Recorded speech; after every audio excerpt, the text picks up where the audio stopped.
I never thought a single act of kindness would turn a waitress's life upside down. I will never forget the day everything fell apart.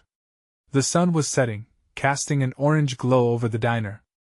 A small, cozy place where everyone knew my name. I poured coffee, laughed with regulars, and served the best pie in town.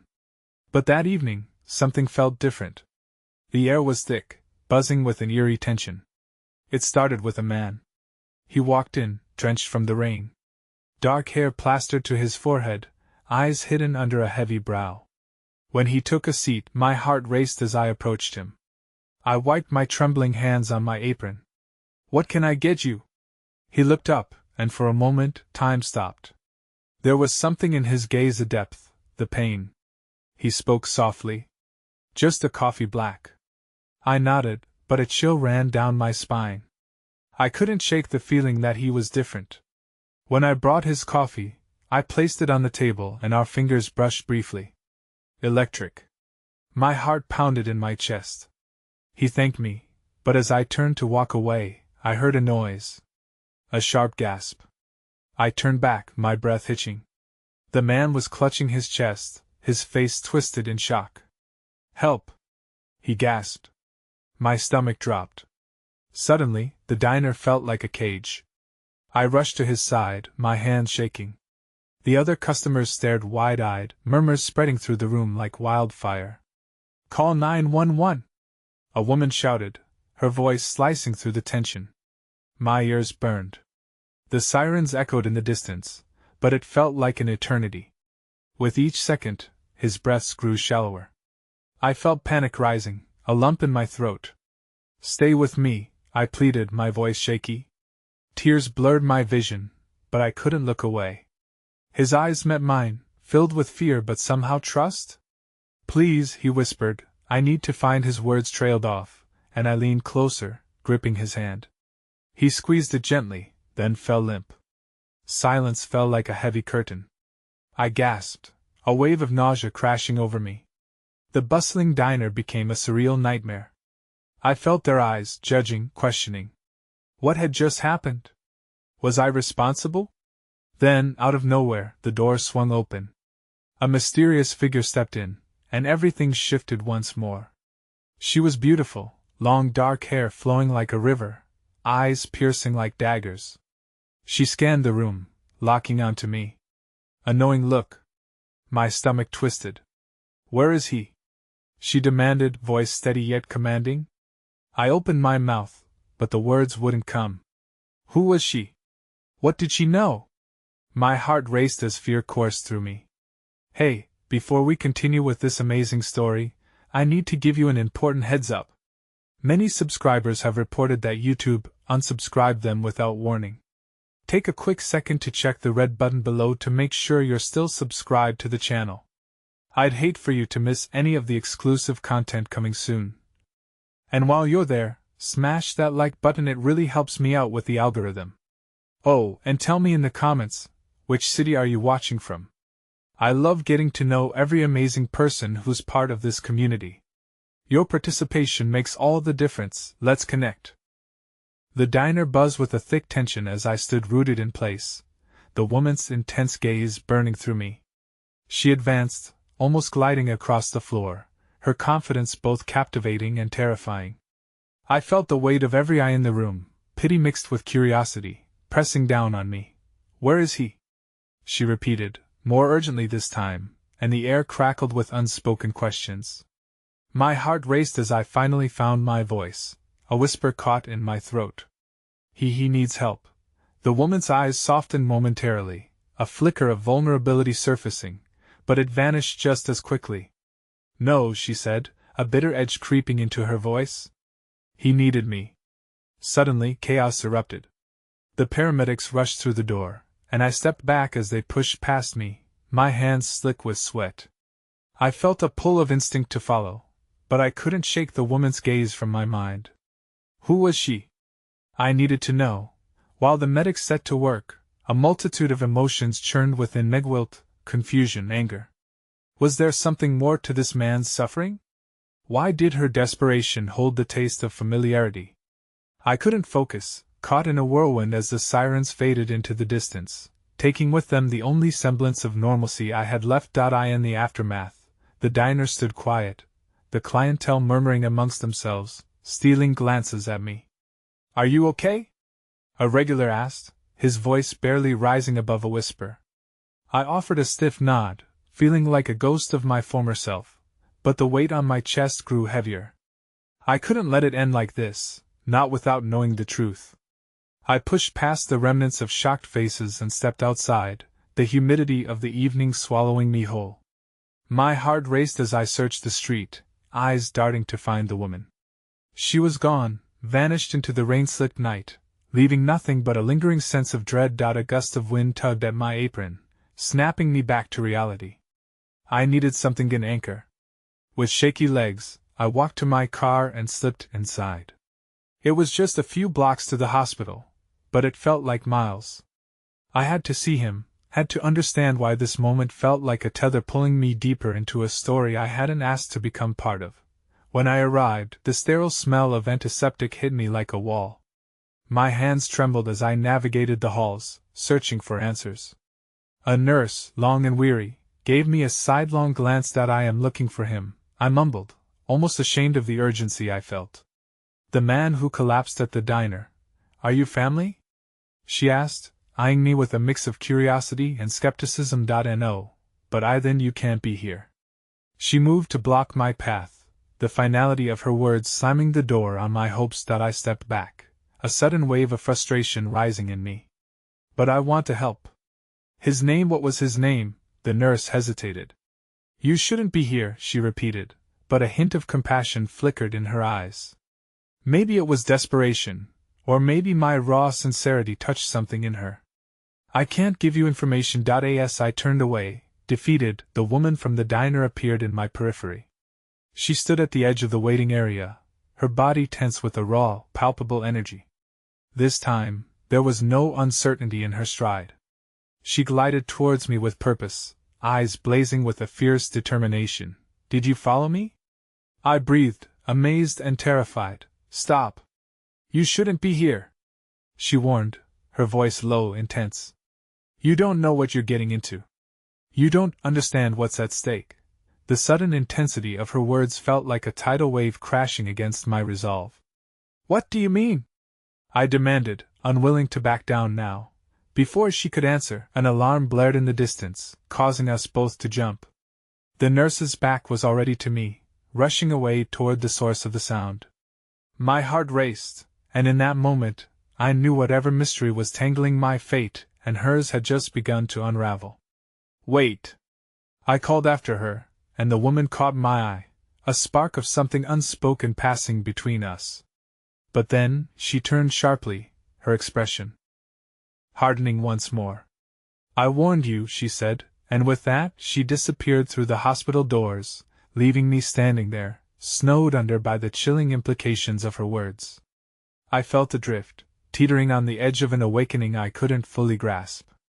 What was the connection between this man and the woman? What dark undercurrents stirred in this small town? My heart sank further as the reality set was in over my head, yet a whisper of hope flickered within. With the sound of distant cries echoing through the sterile halls, I took the first step into the unknown, ready to uncover the truth that lay ahead. The sterile smell of antiseptic became suffocating as I took hesitant steps deeper into the hospital. Every beep of the machines and hurried footfall of doctors felt like a beating pulse reminding me of the urgency, the pressing need for answers. I wished I could follow the nurse, be beside the man whose life hung in the balance, but instinct told me I needed to find that woman first. Where could she have gone? I scanned the waiting area, instinctively moving toward the flickering fluorescent lights of the corridor where the sounds of commotion had heightened. The soft murmurs of other families distracted me, momentarily hushed conversations laced with worry, tears barely held back. I longed to belong to these vulnerable moments, to express my fears, but I was a stranger in their midst. That's when I caught a glimpse of her again, moving not far ahead of me. Her dark hair mirrored the chaos around her, wild and unrestrained. Cautiously, I picked up my pace, mindful of her intensity. She turned abruptly, her eyes locking onto mine, and for a breath, I felt an unspoken bond tether us, forming a delicate connection amidst the turmoil. "What do you want?" she snapped, her voice low, but the strength had receded. Beneath bravado lay a tremor of desperation that sent a shiver rippling down my spine. "I want to help," I said, my voice trembling with an authenticity born from the chaos of emotions surging through me. "You said I didn't understand? But I need to. I feel something is wrong." For a moment, emotion flickered behind her eyes, a mix of fear and pain. "You have no idea what you're asking for," she whispered, stepping closer. "It's not about understanding. It's about survival, his survival, my survival. There are people who want to see him dead." The weight of her conviction hit me with the force of a freight train, and I stumbled back slightly. "What do you mean?"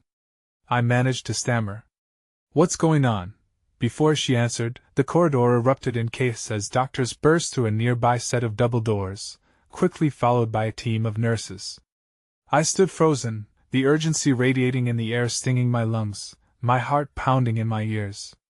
The woman pressed a hand to my arm, grounding me. "They're starting. If you care, you need to move," she urged, her voice hoarse. I didn't have time to consider the implications of her words. My legs moved of their own accord, pulling me through the throngs of people. But just as we reached the exit of the waiting area, she paused, her entire body tense. "You think you want to know the truth, but truth changes things. Once you know, you can't go back. Once you risk yourself, it becomes real." And my breath hitched as panic washed over me. "What do you want from me? I didn't ask for any of this," I shouted, frustration cracking my voice. "Sometimes you don't get to decide. Just know this: you might not be able to help him, but you might end up helping me." Her gaze hardened, and the conviction of her words bore down on my soul, forcing me to consider the gravity of my choices. The sound of commotion intensified outside the emergency room. Panic surged within me. I wanted clarity, answers. "Is he going to be okay?" I pressed, desperate. Her face softened momentarily, her walls fracturing just enough for me to catch a glimpse of her own torment. "With you in this, there's a chance? He's worth it. But it's going to take everything." I took a step back, trying to process the enormity of her statement. I felt like I was unraveling, each truth a thread pulled, until I feared I might lose my grip on reality entirely. "I don't know if I'm strong enough," I admitted, voice cracking beneath the weight of her intense gaze. A flicker of something softer crossed her face. "Was it hope? Kindness? You might surprise yourself," she murmured. Just then, the emergency room doors swung open, revealing a doctor. The exhaustion etched into his features told me all I needed to know. Heartbreak washed over me, and the reality of our situation sank deeper than I had imagined. "Excuse me," he said, voice clipped and tense. "I need to speak with family." I was too late. "No!" The word erupted from my lips, my body instinctively tense. I reached for the woman, who stood stone-faced beside me, but she was already moving forward, clutching the wall for support. "It's not over," she said quietly, determination folding into her features. And then the startling revelation hit me. My gut twisted, the pieces of this chaotic puzzle clicking into place. "You're not just close to him, are you? You're connected in a way beyond just friends." Her eyes widened, the weight of my realization apparent, as if the air had changed around us. "You need to leave," she urged, "before it's too late." But a sudden pang of clarity struck me, a sense of fierce resolve surging inside. "No. I'm in this now, all the way." Her hesitation hung in the air, heavy and electric, as we both grappled with the dawn of an impossible truth. Time stretched, and just as I was about to step through the threshold of our destinies entwining, the lights flickered, and the emergency alarms blared louder than ever before, a sound of impending chaos, and I braced myself for the storm ready to collide.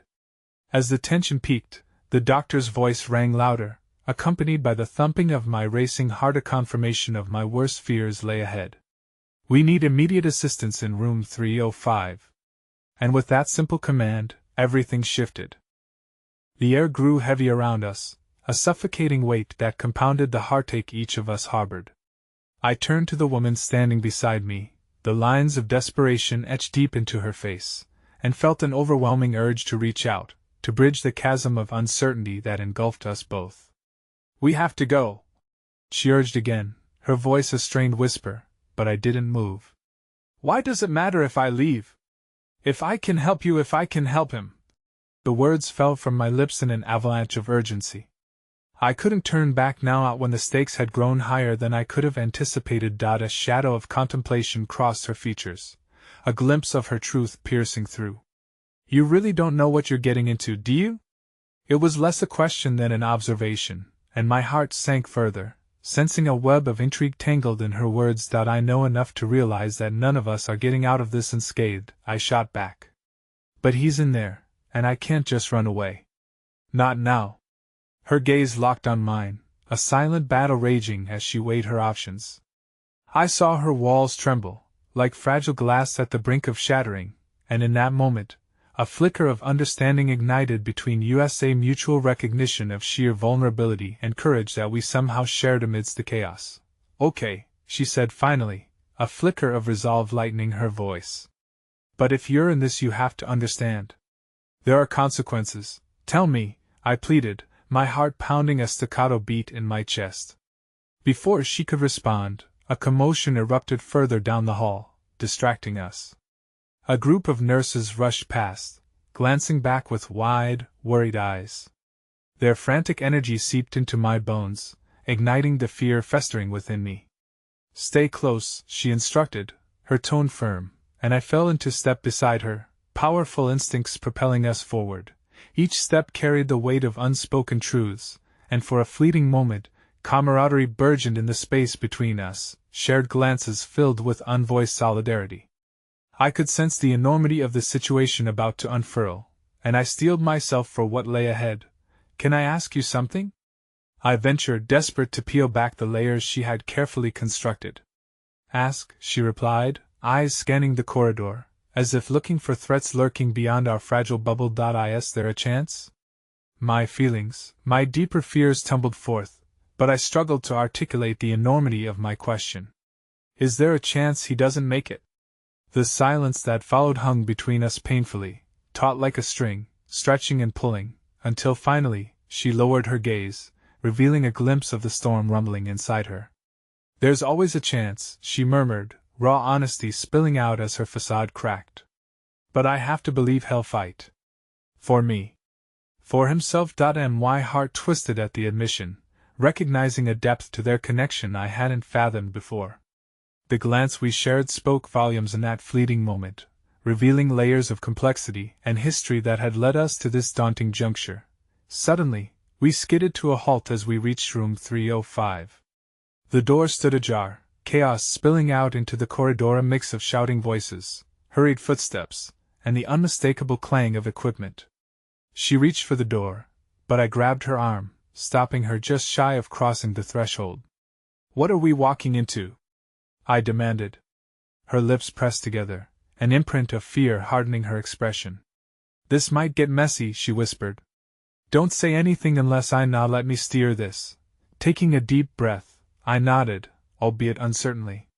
As the door creaked open, the din enveloped us, and it was there, amid the turmoil, that I caught sight of a man on the operating table, surrounded by a team of doctors who moved with urgency and precision. But before I could process the sight, everything shattered into disarray, the doctor calling out for supplies while a nurse trembled, gripping the wall for support. And then, something, a shadow flitting past the doorway. I blinked, a startling flash of recognition piercing my mind, a familiar face, someone I hadn't seen in years. "Eric?"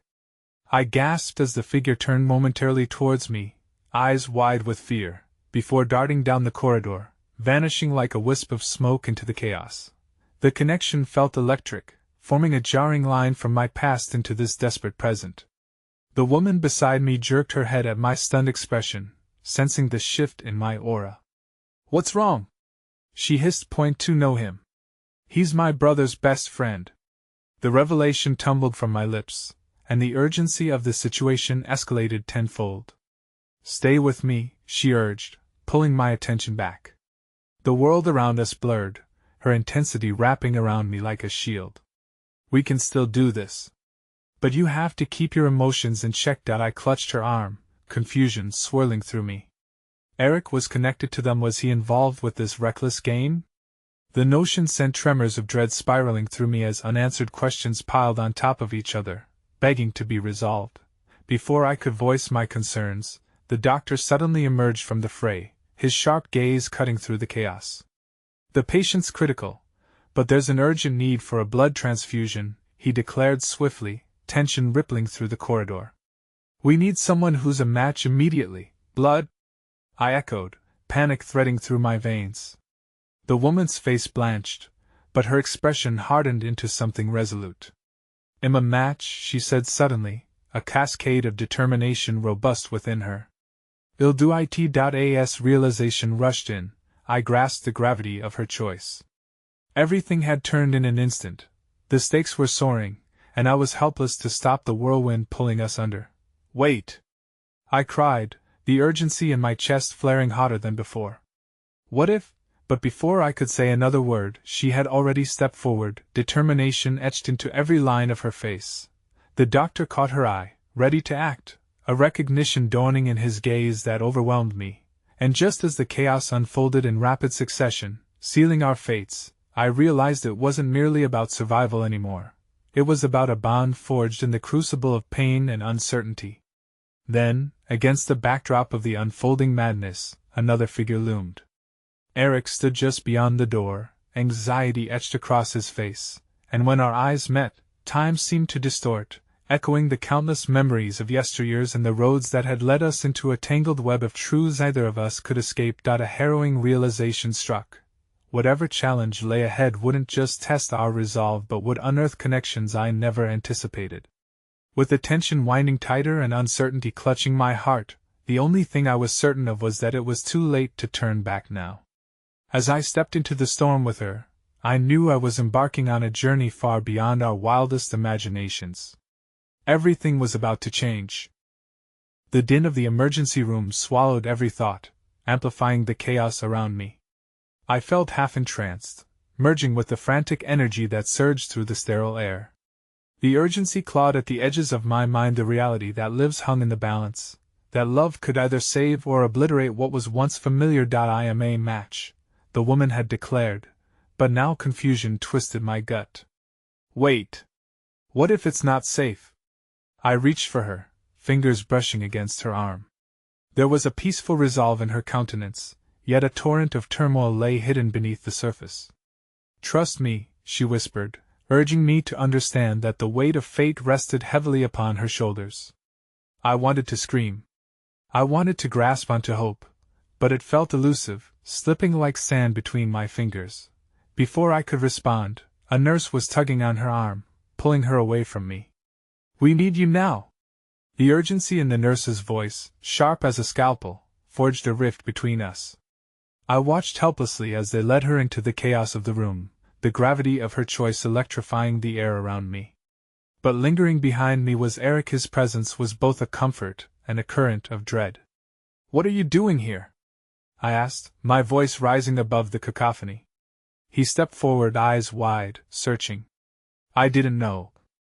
I came after a call." "I can help how?" The incredulity bubbled in my throat, a dizzying blend of anger and desperation.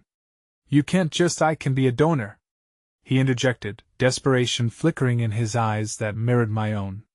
Beneath the surface of our youthful camaraderie lay an unsettling truth. Eric had always been reckless, and though our paths had diverged, the history we shared lingered like a specter. "Are you sure?" I couldn't hold back the tremor in my voice, fear driving each word. "It's a chance, isn't it?" His gaze bore into mine, a fervent plea echoing through the waves of uncertainty. Memories flashed like film reels, the awkward laughter, late-night secrets, and shared dreams. Beneath all the hurt marinated in the years spent apart, a flicker of something deeper ignited. A surge of tension quaked between us. This was no longer just about her. It was about everything that tied us. Old wounds broke open, demanding to be acknowledged. But before I could process the flood of emotions washing over me, the doctor returned, jerking me back to reality. "We're setting up the transfusion now. We need another matching blood type immediately. Your friend can't waste time." His words cut like a knife through confusion, laying bare the stark truth of mortality.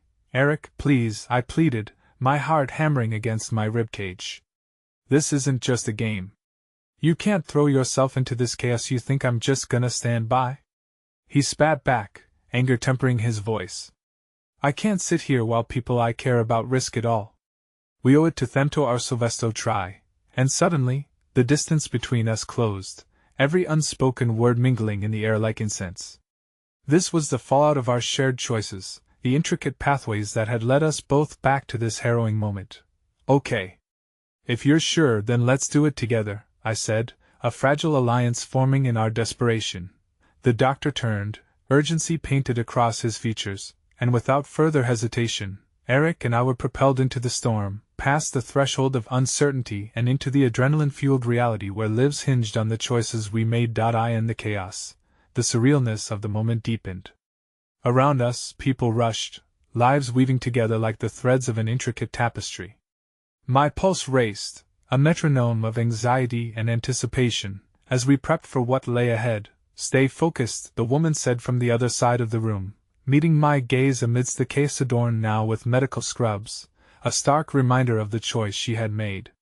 In that fleeting moment, she captivated me with the flicker of courage glowing in her eyes as if she could ignite the spark we all needed. But just as the doctor prepared to take Eric to his place, the lights flickered ominously overhead. The flicker was brief, but within that moment, uncertainty loomed larger, a shadow falling across the room, and the tension that had already been brimming finally broke. Then came the shattering sound. A loud crash from the hallway reverberated, heavy footsteps thundering closer, each beat quickening the pulse of chaos within me. A hush swept through the sterile environment. I turned, and my heart seized. Voices echoed, familiar yet distorted. "Get back! You don't understand. We have to contain it." A figure burst through the sliding doors wild-eyed, a sheen of sweat tracing his brow, urgency like a palpable force. "Contain what?" I gasped, my voice rising into a sunbeam of fear. And as all eyes turned on him, reality hit me like a punch. Whatever he was about to reveal would shift everything. "Everything is worse than you think." But before he could finish, the doors burst open again, and in tumbled a smattering of security personnel, their presence an unwelcome alarm, but pivotal in what was to come next. My heart raced. The floodgates of danger had opened, and I was caught in the current, dragging those I cared for down with me into the swirling abyss. I had stepped unknowingly into a larger game, one spun from threads of fear, loyalty, and desperation. In that moment, I realized something essential: love, loyalty, and sheer resolve could just be the spark needed to brave whatever storm lay ahead. But as I locked eyes with Eric, dread gripped me. None of us could begin to fathom the true measure of what was about to unfold. As the figures closed in around us, I felt the strands of fate weave tightly, binding our destinies together in a maelstrom of uncertainty, and all I could do was brace myself for impact. The chaos of the emergency room morphed into a surreal landscape, a blur of white coats and rivulets of urgency. The man who had stormed in, eyes filled with a frenzied panic, stood frozen at the threshold, a harbinger of something darker lurking just beyond the edge of reason. My heartbeat competed with the frantic beeping of machines, every sound echoing with an otherworldly intensity that made it difficult to distinguish fear from reality. "Contain what?" I echoed, my voice barely breaking through the swell of anxiety around me. The man appeared to falter, swallowed by the overwhelming presence of the hospital staff and the panicking crowd. His breath came quick and ragged, as if he were fighting against an invisible tide. "There's been an outbreak," he finally stammered, his words crashing around us like waves against the hull of a sinking ship. "People are getting sick at an alarming rate. It's spreading," whispers rippled through the room, a collective disbelief mingling with mounting fear. I searched for Eric's eyes, seeking solace in their familiar depths, but found only a storm of emotions hovering just below the surface. The weight of our shared history pressed down on me, entwining with the urgency of the present. We were caught in the eye of a storm, one that threatened to unravel everything we had fought to mend. I thought it was contained, someone near us muttered, the tremor in their voice a mirror to my own unease. Eric's hand gripped mine, A fleeting gesture of solidarity, one that felt both reassuring and heart-wrenching. The wild-eyed man pushed his way further into the room, every step a defiance against the gravity of the situation. "We can't let anyone leave. If you've been exposed, you could be a carrier. You need to remain here until we can assess the reality." Of his words crashed upon me like a wave, soaking my thoughts in fear. I glanced over to the woman who had so bravely offered to donate, determination etched into her face even amidst the chaos that swirled around us. There was an undeniable strength about her, a quiet resolve that stirred something deep within me. I wanted to anchor myself to her bravery even as everything seemed to spiral out of control. "We're not going to let that happen," I found myself saying, the words spilling from my lips fueled by an instinctive need to protect us all. "You can't just keep us here against our will. There are lives at stake. There's no time to waste." The inching unease transformed into a feverish tension, the air thick with dissent and desperation. Eric squeezed my hand tighter, grounding me amidst the maelstrom. "We can't just stand here. We need to find a way to help," he said, his voice lower but unwavering, a fragile resolve shimmering between the barriers of our past and present. "And risk spreading whatever this is?" I countered, irritation flaring in my chest. "This isn't just about courage. It's about safety." Around us, conversations began to bubble back to life, urgency buzzing through voices as panic began to dance at the edges of reason. I could feel the distinct tremor of fear creeping into my bones. But even within that fear, small moments of fierce determination emerged like barely flickering candles in a dark room. "We've got to stick together," a nurse finally said, breaking through the noise, her tone resolute. "If we're going to make it through, we have to trust in each other. I need your help, and we'll figure this out together." The words coursed through the air like a lifeline, knitting together the frayed, disordered threads of our shared plight. Slowly, the knot of uncertainty began to loosen, replaced by the steely resolve of people banding together to confront whatever darkness awaited us. And just as our fragile alliance coalesced, the wild-eyed man broke back into the chorus of voices, desperation carving lines into his features. "The hospital is on lockdown, but that doesn't just stop at these walls. Outside it's worse. There are rumors of people turning? I shot back, incredulity punctuating my disbelief. "You can't be serious."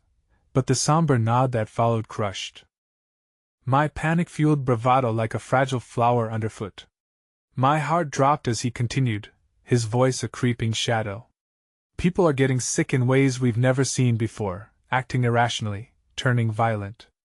It's infecting not just the body, but the mind." Laughter dashed out of turn from a corner of the room, jarring and discordant.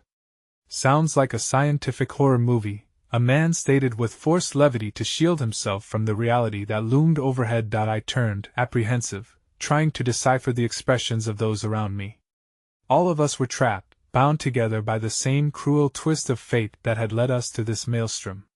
Eric's grip slipped from mine, and suddenly he was stepping forward, pulled by an invisible thread of determination. "We can't let fear decide our actions," he declared, his voice rising above the whispering currents. "If we can find a way to help, we'll break through this." There was something transforming in his posture, an echo of the boy I once knew combined with a man shaped by hardship and healing. I felt a spark ignite within the glimmers of hope amidst the storm. But as I pressed forward, an overwhelming thought washed over me, twisting deep in my gut. What if this was just the beginning? What if we were all being set up for something far more sinister? Eric's eyes caught mine again, a deep resolve binding us tightly within the waves of uncertainty. And just as I prepared to speak, another loud noise resonated from the hallway, a shout, followed by the unmistakable sound of footsteps racing towards us, heavy and purposeful. Each heartbeat echoed the tempo of dread, and as the tension thickened in the air, I braced myself for the truth lurking around the corner, ready to collide with our fragile united front. Whatever lay beyond this moment, I felt the pressing weight of fate. Ours was a path woven with threads of courage, fear, and love. But would the embrace of that love be enough to carry us through to the other side? The doors swung wide again, shadows looming larger than life, and as I readied myself for revelation, the world around me tipped dangerously close to breaking. The sudden eruption of footsteps sent shockwaves through the room. All of us turned instinctively, hearts racing in synchronized alarm. The double doors burst open to reveal a pair of paramedics, breathless and wide-eyed, drenched in an inexplicable urgency. One of them, a woman with salt and pepper hair pulled into a tight ponytail, scanned the chaos with a disquieting intensity. "We need to get you all stabilized," she urged, her voice cutting through the clamor. "We're bringing in medical supplies and information, but we have to hurry." Eric looked at me, uncertainty dancing in the depths of his eyes. Faced with the prospect of being herded into a state of unknown, I felt the walls closing around me, the air thick with fear. What life-altering news awaited us behind the overt professionalism of these medics? The wild-eyed man stepped forward, desperation etched deep into his features. "What about the rumors?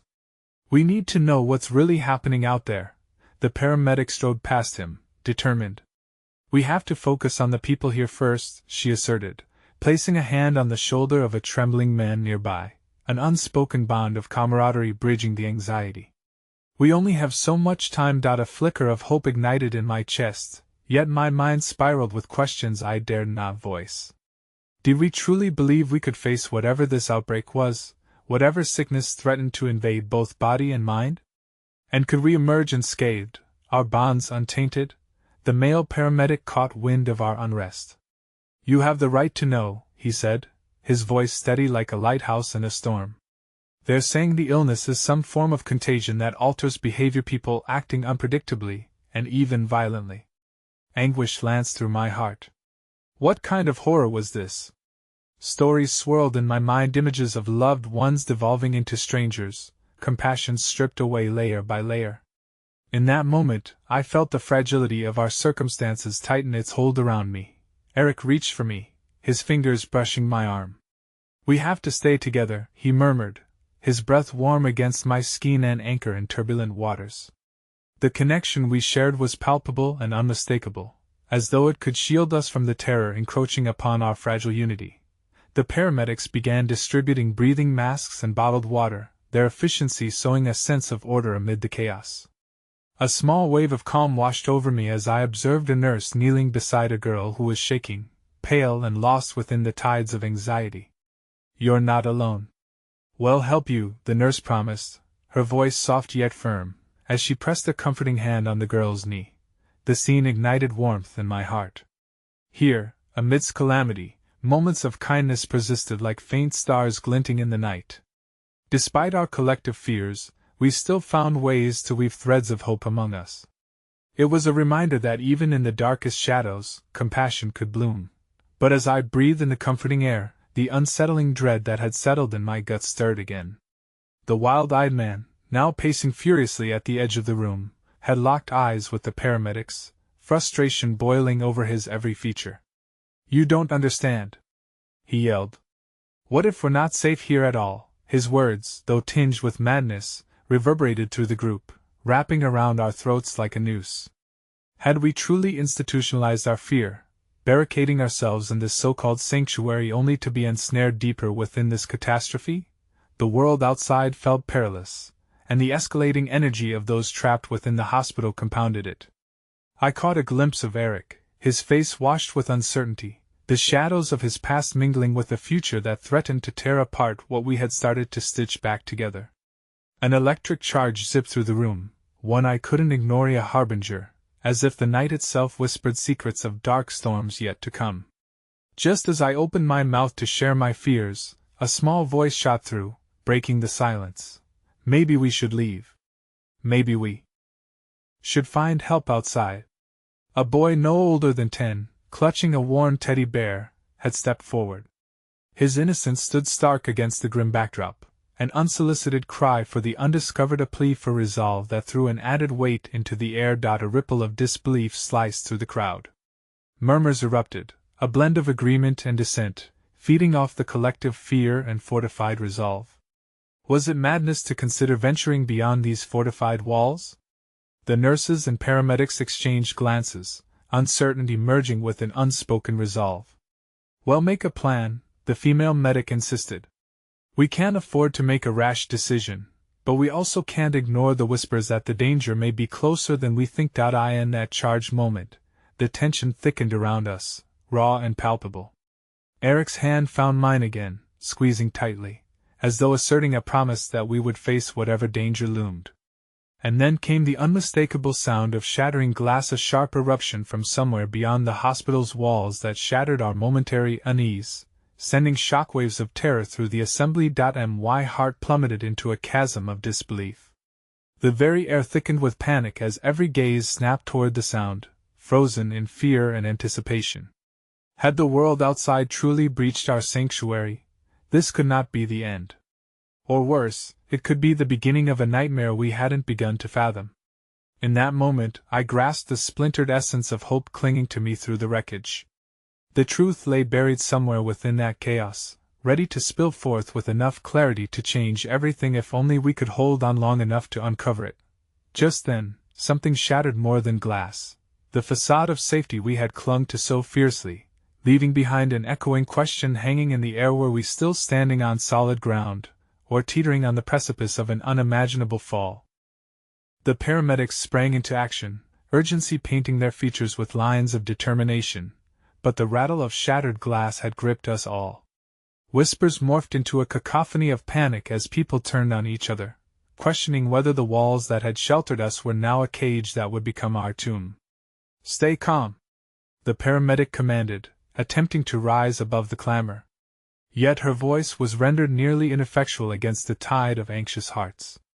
I could feel Eric's grip on my hand tighten, grounding me as I felt the tremors of fear surge through the crowd.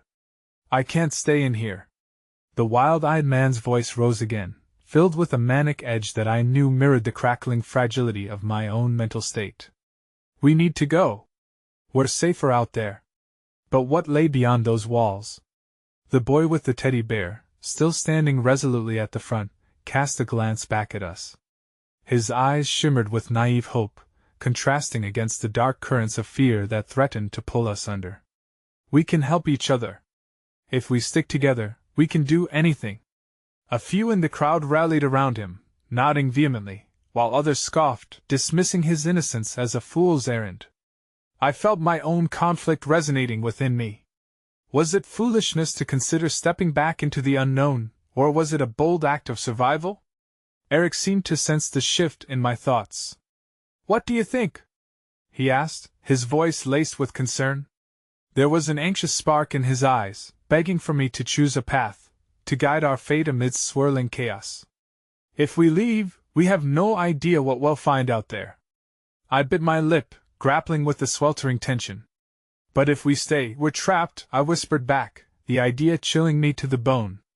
"What if this darkness spreads in here, too?" Just as I spoke, another crash resonated, rattling the fragile sense of order we had managed to cobble together. Some screamed, others dropped to their knees, shielding themselves as if that alone could protect them from the horrors lurking just beyond our fortress. Sensing the fray beginning to devour us, the paramedic with the tight ponytail pushed forward. "Listen," she insisted, her voice rising in a way that demanded respect. "We need to rally together. Whatever decision we make will be collective. We cannot afford to be disjointed. We're stronger united." Beneath her authoritative tone, I sensed a flicker of her own uncertainty, a reminder that even the watchful guard can crack. She turned toward the wild-eyed man, the spark of fear igniting within him as he blurted, "What if someone out there is already infected? We could be heading straight into madness."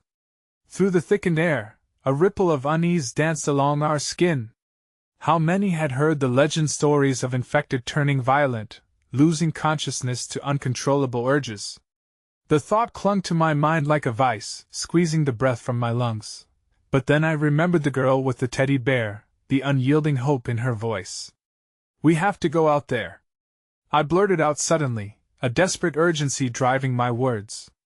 "If we remain locked away, we'll die slowly anyway." Stunned silence fell across the room. Heart pounded in my chest, every beat a desperate plea for acceptance. Did I really mean it? Eric's gaze pierced through me. "You truly believe it's safer out there?" he asked, doubt threading through his words. "I don't know," I admitted quietly, "but hiding won't save us. If we want a chance, we need to take it together." In that moment, the raw vulnerability between us felt like a thread spun from possibility. Eric held my gaze, searching for a flicker of certainty. Finally, he nodded, unfamiliar resolve glinting in his eyes. Then let's make a plan. One that includes everyone, the murmuring quieted, eyes flitting between the paramedics and us, the collective solitary bonds of fear beginning to grease the gears of a tentative unity. We were all lost souls clinging to light in the labyrinthine dark. As some began to speak of potential routes, eyes darting back toward that heart-stopping sound of shattering peace, I could feel a weight lifting as if we were uncovering possibilities that threaded hope into our frayed complexities. Amidst the reaffirmation, a wave of movement caught my attention at the window just as the first rays of dawn broke through the cloud of night. A silhouette appeared, casting uncertainty in the merging of shadows.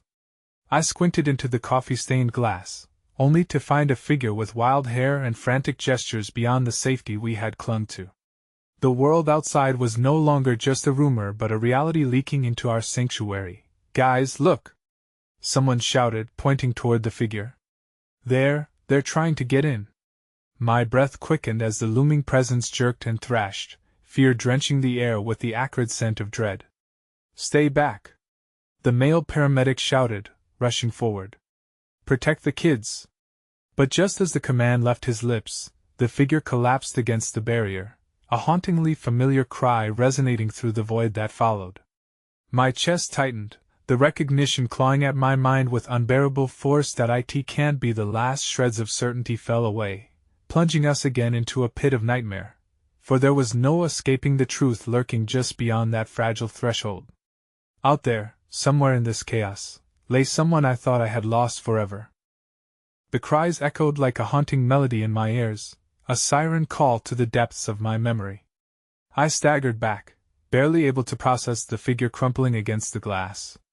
My heart raced as if it were trying to escape my chest, each thump a brutal reminder of the fear coiling within me. "Is that?" Eric's voice wavered, but I could hardly grasp the truth. The silhouette's wild hair, the frayed edges of a faded coat, these details tugged at something buried deep within me. I blinked, trying to force the chaotic world back into focus as if by sheer will alone I could deny the impossible. No, it can't be, it has to be someone else. My mind, however, churned with the unspeakable recognition. It was Sam. My best friend, the person who had promised to stick by me through the darkest moments, the very person I had been convinced was lost to this chaotic whirlwind. A heat surged through me, tenacious and demanding. "Sam!" I shouted, my voice ripping through the uneven air, desperation threading every syllable. I rushed towards the window, my pulse thrumming in my ears as the stillness following my cry enveloped the frantic voices around me. The figure looked up, and through the glass, our eyes locked, paralyzed in a moment of heart-wrenching disbelief. "It's really you!" I called out, but the words shattered at my throat as the truth settled weightily in the pit of my stomach. Sam's face was smeared with dirt and pain, eyes wide with both confusion and recognition. The shadows of anguish lurked just out of sight, yet even in the darkness, I saw the flicker of hope reflected in her gaze. "Help me!" she cried, her voice ragged and raw. "Please! I can't be out here!" A wave of panic surged through me as the scent of despair crept into that fragile space we'd carved together. "We have to let her in!" I turned back to the group, my heart racing as they exchanged uneasy glances. "We can't just leave her outside." Eric's grip tightened on my arm. "We don't know what she's been through. What if—" "Then we help her," I interrupted, realizing the desperation in my voice mirrored that which had fled from my chest just days ago. "We're strong together. Please!" As the murmurs of uncertainty cascaded around us, the wild-eyed man suddenly stepped forward. "She could be infected. You have no idea what kind of danger you'd be putting us in." But there was something fierce igniting within me, a longing to cling to that hope, that thread of kindness that could burst through the darkest moments. "Listen," I began, raising my voice above the mounting discontent. "If there's even a chance she's still my Sam, how can we leave her out there? She would do the same for every single one of us." The silence that followed hung heavy, thick with the weight of every decision, crisscrossing lives standing on the precipice of an impossible choice. Eric's eyes searched mine, and I felt his conflicted heart echoing my own. The paramedic with the ponytail stepped in, her face a mask of resolve. "I'm not telling you it's safe to let her in, but if she's someone you love, it means something." She turned toward the glass, her brow furrowing with concern.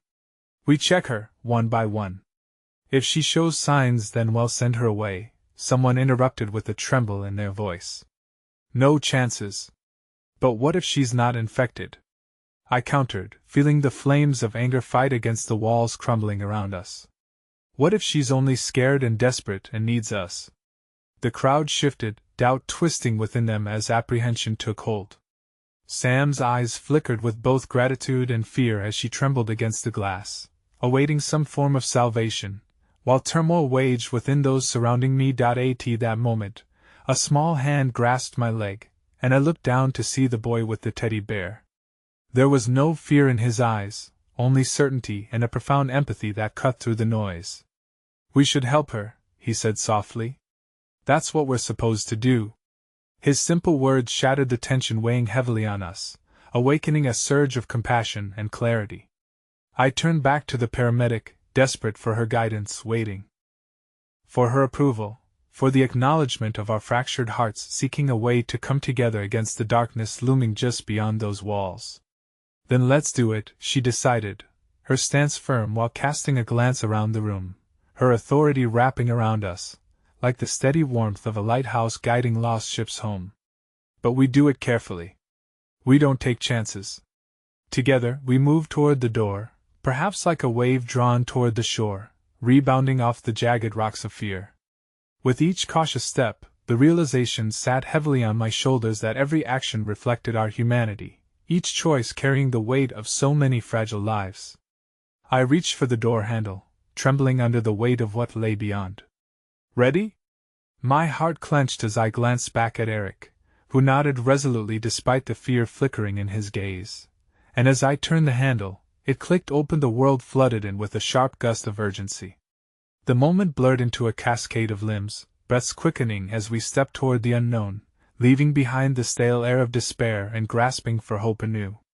But what awaited us on the other side? Could Sam be the light we needed, or a shadow lurking deeper than we dared imagine? With Sam's desperate eyes locked onto mine and darkness swelling around us, I held my breath, knowing that everything was about to change. The air outside clung to my skin with a pulsating heat, a wild contrast to the sterile atmosphere we had just left behind. Sam was there, her silhouette shaking against the fogged glass, poised on the edge of Realisha Bridge connecting the chaos of our fractured lives. I stood before her, heart pounding, caught between the trepidation that gnawed at me and the heartache bursting forth for the one I had thought forever lost. "Please!" she cried again, desperation lacing every word. The crowd shifted anxiously around me, some were eager, others apprehensive, but there was no turning back. This was my chance to reclaim a piece of my past, to reknit a tapestry that had frayed in ways I could hardly comprehend. "Hold on, Sam!" I shouted, my voice stronger than I felt. The frail glimmer of hope ignited a fierce determination within me. If she was in there, even partially whole, I had to fight for her. With shaky hands, I pushed the door wider, feeling the intensity of the world outside surge like a tempest ready to swallow us whole. I took a step forward, the team of determined souls behind me creating a semblance of solidarity that I desperately craved. "Breathe, just breathe," I called out, meeting Sam's frantic gaze, hoping to convince her through sheer will that she was about to cross a threshold into sanctuary rather than oblivion. "We're here to help." Her body heaved, like a flower trying to blossom amidst a violent storm, and I took a cautious step toward her, listening intently for the whispers of allies around us blending with the pounding beats of my heart. "Be careful!" a voice cried from behind, the fear almost tangibly crawling through the air as my grip tightened on the door frame. I turned slightly. It was the wild-eyed man, uncertainty wrestling with fear on his features. "Stay back," he warned, desperation creeping into his voice, a reminder that there was only room for one certainty in this moment. "Sam!" I shouted again, casting off the shadow of doubt that crept into my veins. "We're not going to hurt you. I swear!" I reached the threshold, the world outside still unaware of the war raging within me. As I edged closer, Sam's eyes held a well of unspoken pineal cacophony of emotions dancing on her features. Just beyond that fragile line, I saw the flickers of the girl I had never wanted to leave behind, the one who promised to weather any storm with me. With one swift motion, I dropped to my knees and reached out, fingers brushing tentatively against the glass that separated us. "Sam, it's me," I whispered, emphasizing every breath poured into those two words. "You're safe with us. I'm not going to let you go again." In that instant, she pressed her forehead against the glass. A ghostly connection formed through the barrier between us. Tears streamed down her cheeks, a silent procession as she took a shaky breath. "I thought I'd lost you," she croaked, her voice crumbling under the weight of so many buried emotions. Something inside me fractured. It was as if the nostalgia swept us both back to a time when life had not felt like a series of chaotic decisions and desperate bids for survival. I had to break through the barriers that had kept us apart. With that thought igniting a fierce desire to bridge the void between us, I turned to those assembled behind me, allies, newfound friends in a world gone mad. "Help me," I urged. "We can't leave her out there. We need to find a way to get her in safely."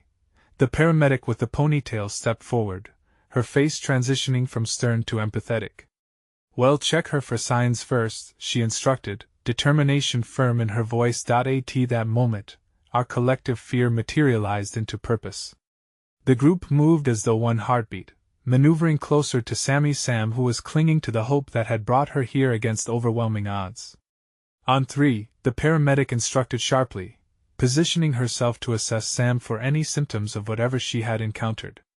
The tension built around us, every soul holding its breath in anticipation. 1, 2, 3.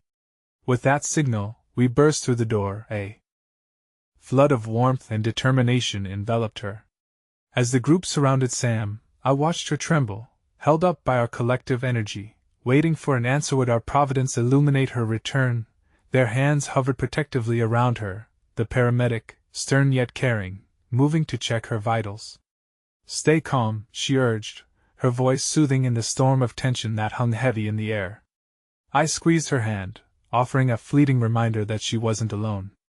I counted the seconds like beads dripping through a sieve, praying for signs of recognition. Her eyes darted between us, and with each passing moment, shadows rippled across her face. "I'm okay," Sam finally gasped, and I breathed a sigh of relief, hope blooming anew. "Any signs?" The paramedic pressed, her gaze scrutinizing Sam's pulse. "Nothing," she stammered, raking a hand through her hair. A bare flicker of defiance simmered behind her eyes. "I'm just scared. Please, I just want to go home." The actualization of her plea layered with uncertainty took root, entwining with what we had once shared. I could feel the energy shifting, the world outside and all its horrors beginning to converge in one powerful thought. I wasn't about to let her slip away again. I stepped forward again, tearing through the disarray. "We'll find a way out of this together, whatever it takes," I proclaimed. The wild-eyed man seized on that moment. "Get everything ready, but be prepared. If she's been exposed to any of that madness, we need to be ready to help stop it." His urgency swept through the crowd as we gathered closer, conscious of the pulse of something greater looming beyond those very walls. As chaos reigned around us, blending with a stubborn flicker of resolve igniting within the group, I reached for Sam once more. We've navigated darkness before. This time will be no different, but we have to remain strong. Slowly, Sam lifted her chin, the once fragile slivers beginning to stitch themselves into something whole, something strong, reflected back in her deepening gaze. "I'm not going to let this beat us," she breathed, and her voice was no longer fragmented. With her words radiating courage, I felt a renewed sense of purpose wash over me. We weren't just fighting for ourselves anymore. We were unified by the threads of our relationships, our shared histories, where our laughter and hope intertwined with the weight of survival. In that charged moment of clarity, I understood what we needed to do. I clutched her hands tightly, willing our spirits to unite, to forge a path through the chaos we had found ourselves tangled in. Together, I murmured into the storm around us, a promise echoing against all odds, against whatever darkness loomed beyond. And as the whispers of uncertainty painted the air, We surged forward as one together with boosted hope, refusing to surrender, refusing to lose. So we stood poised at the threshold, gathered amongst our shared fates, ready to embrace whatever tomorrow would bring. With hearts entwined, we stepped into the unknown ready.